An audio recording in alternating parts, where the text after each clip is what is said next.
Y me parece algo necesario. Creo que además de la legislación hay que acompañarlo con una fuerte inversión en establecimientos, en la posibilidad de que los niños accedan a la educación a edad temprana.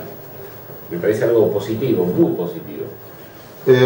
¿Cómo estás viendo hoy la política? Hablábamos fuera de micrófono acerca de la similitud, ¿no?, de los candidatos en cuanto a, tal vez, no sé si propuestas, ¿no?, diferenciación de colores, perfiles, ¿no? Mirá, en primer lugar yo creo que claramente estamos ante un cambio de ciclo en las formas, en los criterios. Hemos tenido una década de, yo diría, sobreactuación de lo ideológico, y casi como en un cambio de péndulo vamos a una sobreactuación de lo pragmático, de lo práctico. O sea, los perfiles de todos los candidatos a presidente son perfiles de mucha flexibilidad, no son políticos de ideas duras, de construcciones ideológicas fuertes, sino más bien son políticos absolutamente flexibles y muy permeables a la opinión pública, muy atentos a qué pasa con la opinión pública. ¿Vos querés decir que decían, tengo estos valores y si no les gusta tengo otros? Yo creo que hay un cambio muy claro, ¿no?, muy notorio, de cierta volatilidad, por definirlo de alguna manera, de ideas. Vos lo llamás más al estilo, sería un marxismo groucho. Y creo también que esto responde a una demanda social. ¿Qué espera la gente de la actividad política? ¿Qué espera de los políticos? 30 y pico años de democracia ya dan como un perfil de madurez de la sociedad que espera que los políticos hagan el menor daño posible. Ya no, que tienen grandes que no hagan daño, sino claro, que... el menor daño posible. Y fuera de esa idea primaria, ¿no?, que es que hagan el menor daño posible, quieren soluciones concretas, cosas prácticas, y los humores sociales como los humores personales son muy cambiantes. Y entonces hay una oferta política de acuerdo a estos humores cambiantes que tiene la sociedad. Y creo también que estamos sufriendo y viviendo el fin de la época de los partidos políticos de alcance nacional. Para mí hay dos grandes temas ahí. Uno es el fin del partido político nacional, porque desapareció lo que era el punto central en la política argentina, que era el colegio electoral, en la década del 90, que le daba algún anclaje nacional y necesidad nacional a los partidos. Y después, otra cuestión es que a partir de esto ha ganado peso la territorialidad. Entonces, los territorios son cada vez más importantes. Y en ese sentido... Pero porque los candidatos son, te doy el ejemplo, ¿no?, el candidato, el ex intendente de Tigre, el gobernador de la provincia de Buenos Aires, el intendente de la ciudad de Buenos Aires. Es decir, antes se decía que, bueno, el gobernador o la gobernación era el paso anterior a la candidatura como presidente de la nación, había dejado hace mucho de ser la diputación o la senaduría, y ahora es el tema de las intendencias, y salvo en el caso de la provincia de Buenos Aires, que Scioli es gobernador de la provincia de Buenos Aires. ¿Por qué se dan esos fenómenos? Justamente por esto, porque al desaparecer los partidos políticos, lo que el partido político nacional, quiero decir, ¿no?, lo que cobra mucha fuerza es el territorio, que para la actividad política tiene dos posibilidades y virtudes. Primero, es una identificación. Te identifica con algo, es un color, es una forma de gestión, etcétera, es un imaginario. Y por otro lado, permite algo que los partidos políticos garantizaban, que es la financiación. Eso también es algo que hay que ponerlo en la consideración, en la discusión. Y este es uno de los motivos por los cuales los territorios cada día ganan más peso, y también por una concientización nuestra de los ciudadanos sobre la administración de las ciudades. Hace 30 años los intendentes eran una cosa menor, había que discutir la... Bueno, era un gerente que no decidía nada. Exactamente. Cada día hay mayores expectativas sobre...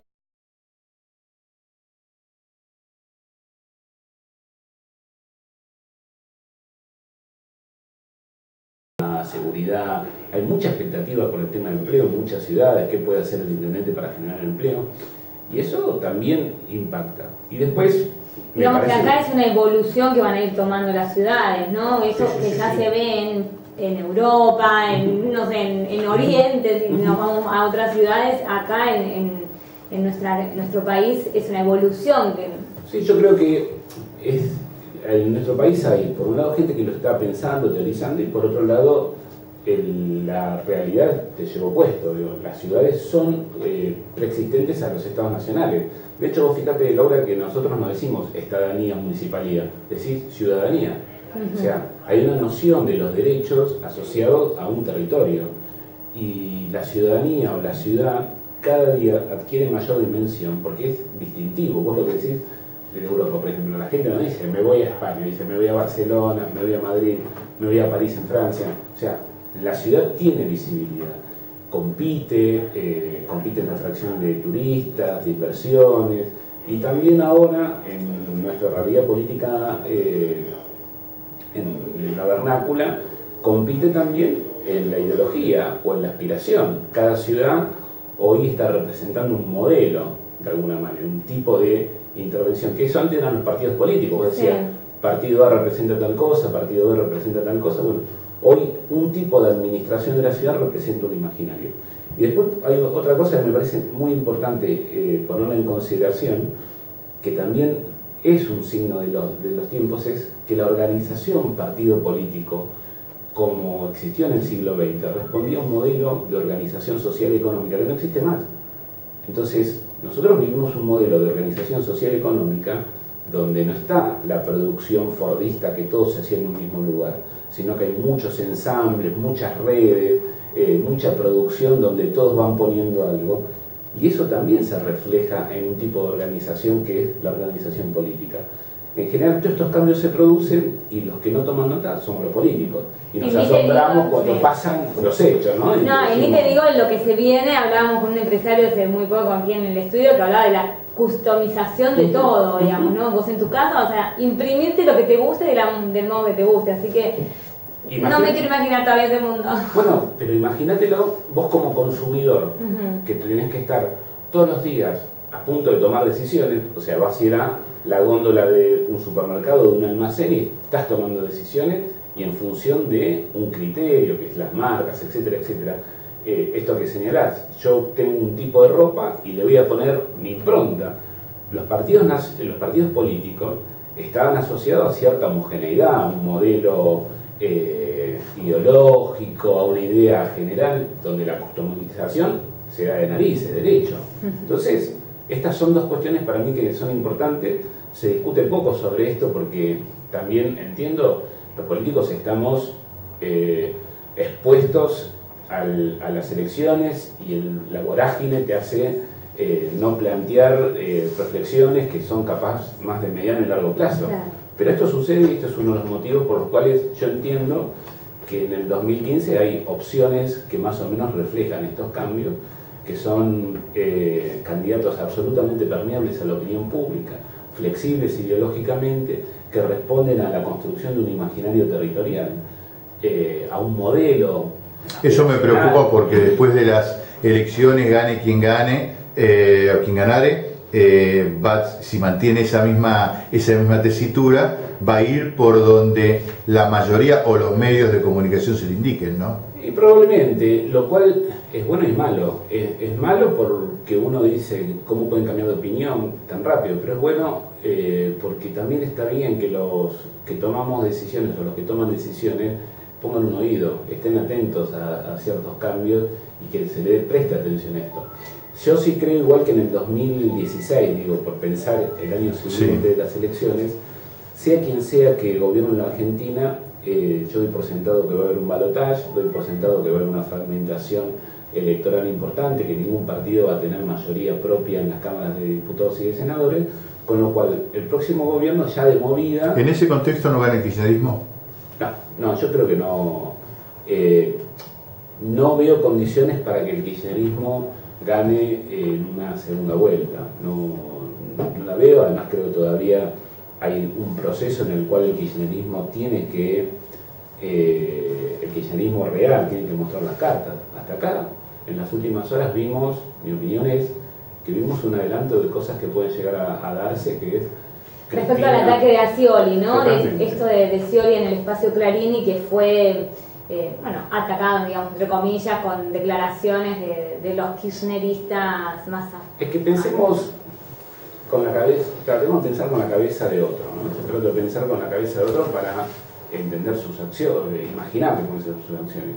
Cristina Kirchner es una líder política que tiene al día de hoy el olfato muy claro, que sigue detentando el poder, que a diferencia de lo que muchos pensaban no es un patorrengo, no está llegando con la lengua afuera, y está pensando con la cabeza el día después. Entonces, ¿por qué todo su capital político construido, poco, mucho o el que sea, va a agarrar, lo va a poner en un paquete y se lo va a dar a otro? Va a tratar de pensar cómo mantiene su influencia política. Eso haría cualquier actor político previsible, digamos. Desde esa lógica, todos los indicios que uno puede ver es que Cristina Fernández de Kirchner está construyendo un escenario para mantener su liderazgo político en un sector importante de la sociedad argentina y ser un actor que continúe. Por eso seguramente pueda llegar a ser candidata en esta cosa rarísima que es la del Papa Sur. Entonces estar en una boleta, a partir de eso condicionar quién sea su candidato a presidente. Y si uno dice, Scioli dice también, ¿qué hay atrás? Cristina dice, la gente me va a votar a mí, va a votar a nuestro proyecto.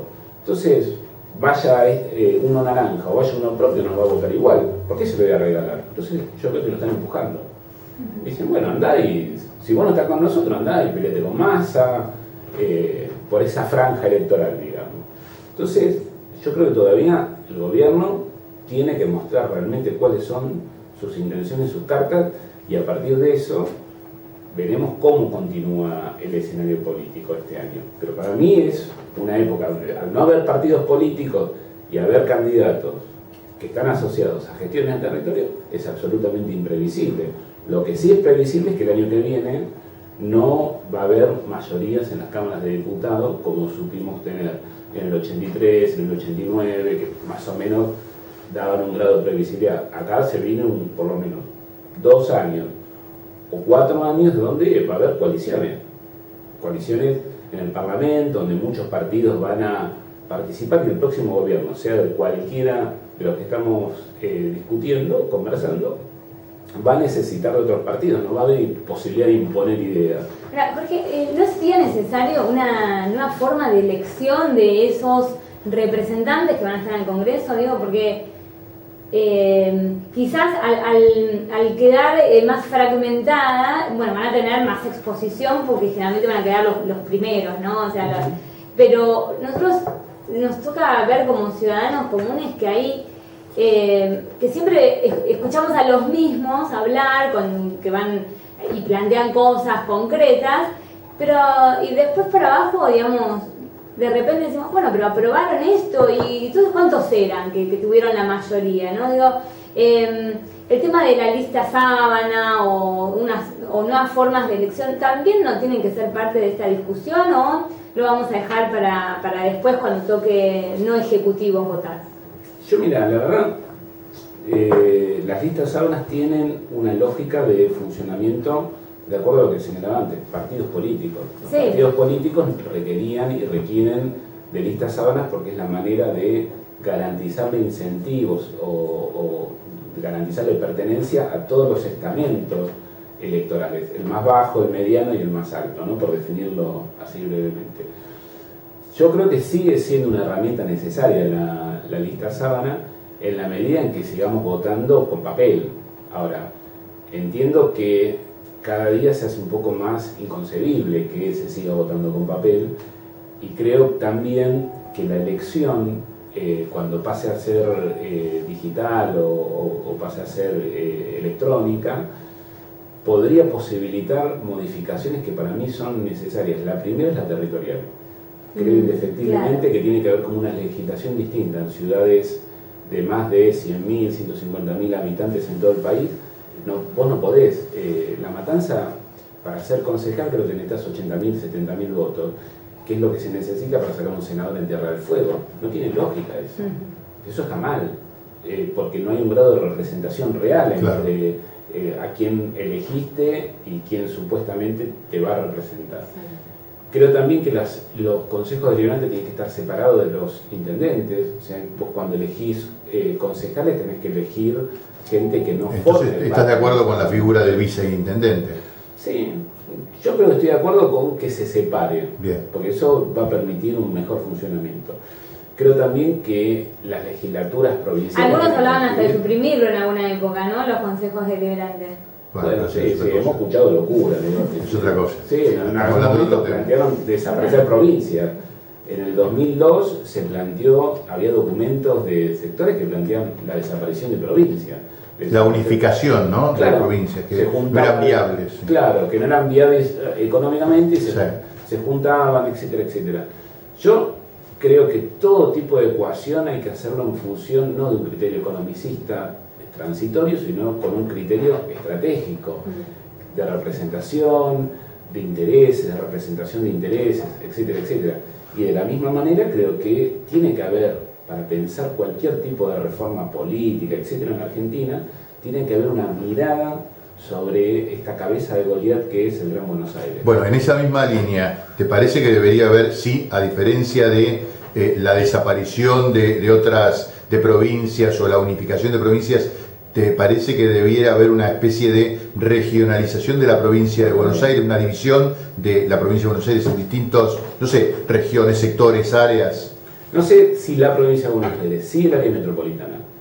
Y creo además que tendría que haber indefectiblemente administraciones que no estén sometidas a los procesos electorales. Hay dos o tres cosas que me parece que no pueden quedar en manos de las elecciones, como es la seguridad, que creo que tendría que ser algo más científico o al estilo de una universidad, que vos puedas tener a alguien durante 4 años cumpliendo una función. Creo de la misma manera el transporte en las grandes áreas urbanas no puede estar sometido a los cambios electorales, tendría que ser algo que organismos que queden, o sea, que puedan planificar en el tiempo. O que se le ocurra a un intendente hacer un metrobús y hacerlo, y después el resto de las provincias no lo tengan, y no esté armado, no esté pensado en un conjunto. Nosotros tenemos un problema muy serio. Si vos sacás la cuenta, entre Capital y el Gran Buenos Aires vive cerca del 40% de la población de la Argentina. O sea, 4 de cada 10 habitantes viven en el 1% del territorio. Eso es una demencia absoluta. Vos acá tenés problemas de infraestructura. Al vivir todos apretados, el valor de la tierra se triplica. Entonces las personas no pueden acceder a una vivienda propia. El valor del metro cuadrado en González Catán es más alto que el valor del metro cuadrado en cualquier ciudad correntina. O sea, eso es un problema para pensar un país que después está despoblado. Entonces, esas son las cuestiones que yo creo que indefectiblemente habría que poner en la discusión y sacarlo de la carnicería política, porque nosotros asistimos a elecciones, por lo menos en los últimos 10 años en la provincia de Buenos Aires, donde hay todas propuestas en materia de seguridad que borran la anterior. Entonces vos no podés medir nada. ¿Cómo evaluamos cuál fue un buen programa de seguridad? Si cada año y medio se eso es un desastre. Lo estamos haciendo día a día, ¿no? Lo mismo con la educación, lo mismo con los planes sociales. ¿Cómo puedo evaluar yo si el plan Más Vida fue eficaz o no fue eficaz, si no pude ver todo el ciclo de proyección de ese niño que empezó de una manera? O sea, de la misma manera tenemos estos problemas. Uno podría pensar que es adrede, que se hace para que nadie pueda evaluar lo que se hace, o podemos pensar que es una inconsistencia, sí, o una inconsistencia fruto de un sistema que está regido por la urgencia de las elecciones, y eso está mal. Vamos a ir a una pequeña pausa ahora, así te convidamos un mate, porque eso hay que